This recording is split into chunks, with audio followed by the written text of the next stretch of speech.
Assalamualaikum warahmatullahi wabarakatuh. Hai anak-anak, bertemu lagi dengan Miss Bella. Tetapi pertemuan kita kali ini, kita akan mempelajari tentang karya ilmiah. Nah, di pertemuan kita kali ini, Miss Bella akan memperkenalkan kalian terlebih dahulu nih, tentang karya ilmiah. Nah, kira-kira apa ya karya ilmiah itu? Karya ilmiah yaitu karya tulis yang dibuat untuk memecahkan suatu permasalahan dengan dasar teori dan metode-metode ilmiah. Biasanya, karya ilmiah berisikan data, fakta, dan solusi mengenai suatu masalah yang diangkat.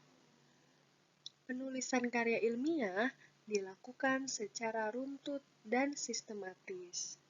Nah, jadi karya ilmiah itu berupa karya tulis yang bisa kalian buat berdasarkan dengan fakta dan data yang ada di dalam lingkungan sekitar kalian.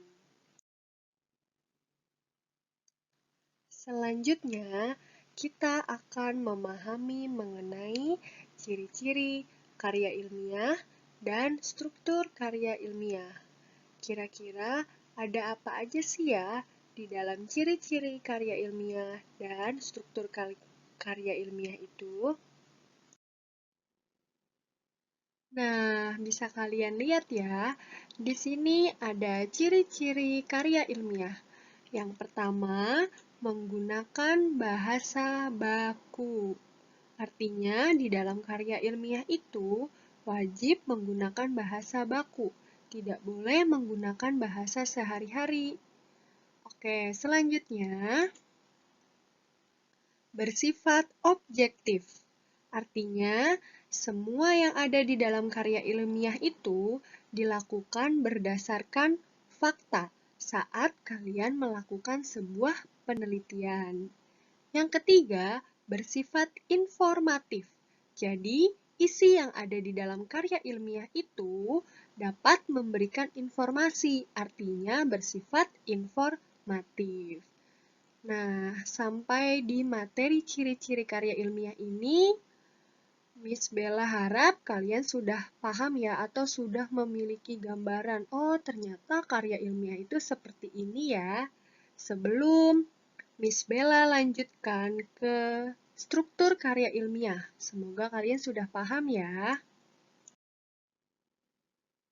Selanjutnya, ada struktur karya ilmiah. Nah, kalau kalian nanti ditugaskan untuk membuat karya ilmiah, pastinya kalian harus memahami terlebih dahulu nih, bagaimana sih struktur yang ada di dalam karya ilmiah.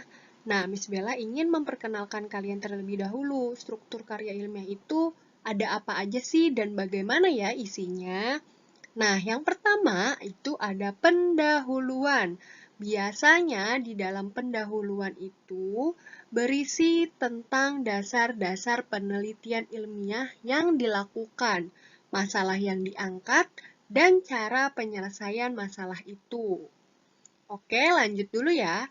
Yang kedua, ada isi dan pembahasan.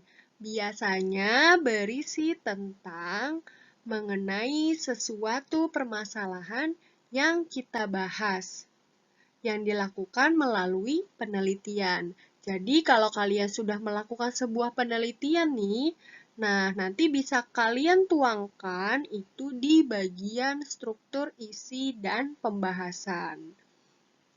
Yang ketiga ada simpulan.